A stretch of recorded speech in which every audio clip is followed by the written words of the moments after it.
ഒരുപാട് തിരക്കായിപ്പോയി, കുറേ അധികം എൻഗേജ്മെന്റ് ഉണ്ടായിരുന്നു, അതുകൊണ്ടാണ് ഇത്രയും ലേറ്റ് ആയി പോയത്. അൻവർ അലിയുടെ കാര്യത്തിൽ ഇന്നലെ പ്ലേയേഴ്സ് സ്റ്റാറ്റസ് കമ്മിറ്റിയുടെ ഒരു സിറ്റിംഗ് ഉണ്ടായിരുന്നത് നമ്മളെല്ലാവരും അറിഞ്ഞിട്ടുണ്ട്. അൻവർ അലി മോഹൻ ബഗാൻ സൂപ്പർ ജയൻസ് വിട്ട് ഈസ്റ്റ് ബംഗാളിലേക്ക് പോകണമെന്ന് പറഞ്ഞതിൻ്റെ പിന്നാലെ ആയിരുന്നു വിവാദങ്ങൾ ഉണ്ടായത്. മോഹൻ ബഗാൻ സൂപ്പർ ജയൻസ് അൻവർ അലിയെ വിട്ടുകൊടുക്കില്ല, ഏകദേശം അൻവർ അലിയെ ദ്രോഹിക്കുന്ന തരത്തിലാണ് മോഹൻ ബഗാൻ സൂപ്പർ ജയൻസിന്റെ പോക്ക് എന്ന് വേണമെന്ന് മനസ്സിലാക്കാം. കാരണം ഇപ്പം പ്ലേയേഴ്സ് സ്റ്റാറ്റസ് കമ്മിറ്റി എന്തായാലും മോഹൻ ബഗാനോടൊപ്പം ചേർന്ന് നിന്നായിരിക്കും തീരുമാനം എടുക്കുക എന്ന് നമ്മൾ ഇന്നലത്തെ വീഡിയോയിൽ പറഞ്ഞിട്ടുണ്ട്. ഏകദേശം കാര്യങ്ങൾ അതുപോലെ തന്നെയാണ്. അതായത് മോഹൻ ബഗാൻ സൂപ്പർ ജയൻസുമായിട്ടുള്ള കരാറിനോട് നീതിപൂർവം അല്ലാത്ത വിധത്തിലാണ് അൻവർ അലി കോൺട്രാക്റ്റ് ടെർമിനേഷൻ നടത്തിയത്. അൻവർ അലി ട്രെയിനിങ്ങിന് ഹാജരായില്ല. പിന്നീട് ഈസ്റ്റ് ബംഗാളും ഡൽഹിയും തെറ്റായ മാർഗത്തിലൂടെയാണ് ഈ ഒരു ഡീലിലേക്ക് എൻ്ററായി മോഹൻ ബഗാനിൽ നിന്നും അൻവർ അലിയെ കൊണ്ടുപോകാൻ തയ്യാറായത് എന്നൊക്കെയാണ് പറഞ്ഞത്. ഈ അൻവർ അലിക്ക് 6 മാസത്തെ വിലക്ക് വേണം എന്ന തരത്തിലൊക്കെ വാദങ്ങൾ ഉണ്ടായി എന്ന് പറയപ്പെടുന്നുണ്ട്. പരിശീലനത്തിന് ഓരോ ദിവസവും വരാതിരുന്നതിൻ്റെ പേരിൽ അൻവർ അലിയിൽ നിന്ന് ഓരോ ദിവസവും 1 ലക്ഷം രൂപ പിഴ വീതം, അതായത് പരിശീലനം തുടങ്ങി ഇത്രയും കാലയളവിനിടയിൽ അൻവർ അലി പരിശീലനത്തിന് വരാതിരുന്നത് കൊണ്ട് ഈ ദിവസങ്ങളിലെ എല്ലാം ഓരോ ദിവസത്തേക്കും 1 ലക്ഷം രൂപ വീതം നഷ്ടപരിഹാരമായിട്ട് മോഹൻ ബഗാൻ സൂപ്പർ ജയൻസ് വേണം എന്ന് ആവശ്യപ്പെട്ടിട്ടുണ്ട്. പക്ഷേ എന്തുകൊണ്ട് ഇത്തരത്തിലുള്ളൊരു സംഗതിയിലേക്ക് കാര്യങ്ങൾ എത്തി എന്ന് അറിയാൻ വേണ്ടിയിട്ട് ഡൽഹി FC-യോടും ഈസ്റ്റ് ബംഗാളിനോടും 5 ദിവസത്തിനുള്ളിൽ ഈ കരാറ് സംബന്ധിച്ച് വിശദീകരണം നൽകണം എന്ന് പറഞ്ഞിരിക്കുകയാണ് പ്ലേയേഴ്സ് സ്റ്റാറ്റസ് കമ്മിറ്റി. ഇനി ഇതിൻ്റെ വിശദ വിവരങ്ങളിലേക്ക് കടന്നു പോവുകയാണെങ്കിൽ, അൻവർ അലി വളരെ നേരത്തെ തന്നെ മോഹൻ ബഗാൻ സൂപ്പർ ജയൻസിൽ കളിക്കാൻ താല്പര്യമില്ല എന്ന തരത്തിലൊരു സംഗതി പറയുന്നുണ്ടായിരുന്നു. ഒരു കാര്യം കൂടെ പറഞ്ഞോട്ടെ, ഈ മോഹൻ ബഗാൻ സൂപ്പർ ജയൻസിൻ്റെ ഇപ്പോഴത്തെ ആവശ്യം എന്താണെന്ന് വെച്ചാൽ ഈസ്റ്റ് ബംഗാളിനെയും നമ്മുടെ ഡൽഹി FC-ക്കും ട്രാൻസ്ഫർ ബാൻ കൊടുക്കുക, പിന്നെ അൻവർ അലിയിൽ നിന്ന് അൻവർ അലിക്ക് 6 മാസം ബാൻ കൊടുക്കുക എന്ന തരത്തിലൊരു വാദമുണ്ട്.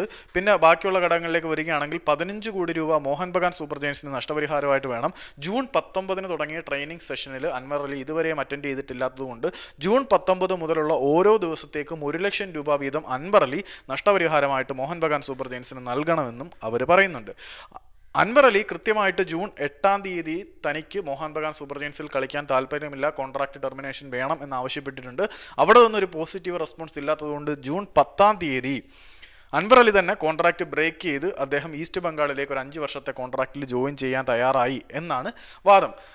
ഇങ്ങനെ ഇരിക്കുന്ന സാഹചര്യത്തിൽ മോഹൻ ബഗാൻ സൂപ്പർ ജയൻസുമായിട്ടുള്ള ലോൺ കോൺട്രാക്റ്റ് ഏകപക്ഷീയമായിട്ട് അൻവർ അലി ബീറ്റ് ചെയ്തിട്ട് ഈസ്റ്റ് ബംഗാളിൽ ചേരാൻ തയ്യാറായത് മോഹൻ ബഗാൻ സൂപ്പർ ജയൻസിനെ ചുടിപ്പിച്ചിരിക്കുകയാണ്. സത്യം പറഞ്ഞാൽ അൻവർ അലിക്ക് മോഹൻ ബഗാൻ സൂപ്പർ ജയൻസിൽ കളിക്കാൻ താല്പര്യമില്ല എന്നുള്ളത് വേറൊരു സത്യം. കാരണം അവരുടെ സ്പോർട്ടിംഗ് പ്രൊജക്റ്റിൽ അൻവർ അലിക്ക് തൻ്റെ കരിയർ ഡെവലപ്പ് ചെയ്യാൻ പറ്റുന്നില്ലായിരിക്കും. പിന്നെ സാലറി കേസിലും മോഹൻ ബഗാൻ അത്ര നല്ല എമൗണ്ട് ഒന്നും അൻവർ അലിക്ക് കൊടുക്കാൻ സാധ്യത ഇല്ലാത്തത് കൊണ്ടൊക്കെ ആയിരിക്കാം അദ്ദേഹം ഈസ്റ്റ് ബംഗാളിലേക്ക് പോയത്. സാലറി അവിടെ നിൽക്കട്ടെ, സ്പോർട്ടിംഗ് പ്രൊജക്റ്റ് തന്നെയാണ്.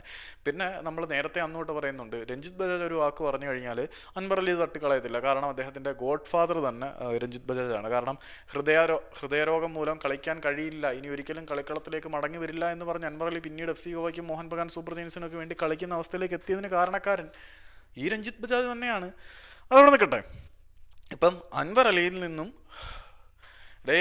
ഓൾറെഡി ഫിഫയുടെ നിയമമുണ്ട്, 1 വർഷത്തിനുള്ളിൽ ലോൺ പീരീഡ് തീർക്കണം, 1 വർഷത്തിൽ കൂടുതലുള്ള ലോണുകളെല്ലാം ക്യാൻസലായിന്ന്. ആ ഒരു നിയമത്തിൻ്റെ വഴുത് ഉപയോഗിച്ചുകൊണ്ടാണ് രഞ്ജിത്ത് ബജാജ് താരത്തിനെ അവിടെ നിന്ന് മാറ്റി ഈസ്റ്റ് ബംഗാളിലേക്ക് മാറ്റാൻ നോക്കിയത്. പക്ഷേ ഇവിടെ ഈ ഫിഫ പാസ്സാക്കിയ നിയമം ഇതുവരെയും all India football federation ratify ചെയ്തിട്ടില്ല. അതുകൊണ്ടാണ് ഇങ്ങനെ ഒരു പ്രശ്നം നടക്കുന്നത്. ഓൾ ഇന്ത്യ ഫുട്ബോൾ ഫെഡറേഷൻ ആ ഒരു നിയമം റാറ്റിഫൈ ചെയ്തിരുന്നെങ്കിൽ പ്രശ്നമൊന്നും ഇല്ലാതെ തന്നെ അൻവർ അലിക്ക് കൂളായിട്ട് ഈസ്റ്റ് ബംഗാളിലേക്ക് പോകാൻ പറ്റുമായിരുന്നു. ഞാൻ ഇന്നലെയും പറഞ്ഞിട്ടുണ്ടായിരുന്നു, ഇവിടുത്തെ ഓൾ ഇന്ത്യ ഫുട്ബോൾ ഫെഡറേഷൻ്റെ നിയമം നടപ്പാക്കലുകളും റാറ്റിഫിക്കേഷനുകളും എല്ലാം ചില ആളുകളുടെ എന്തിൻ്റെയൊക്കെ ഇടയിലാണെന്ന്. ദാറ്റ്സ് ഇറ്റ്, അത്രേ ഉള്ളൂ.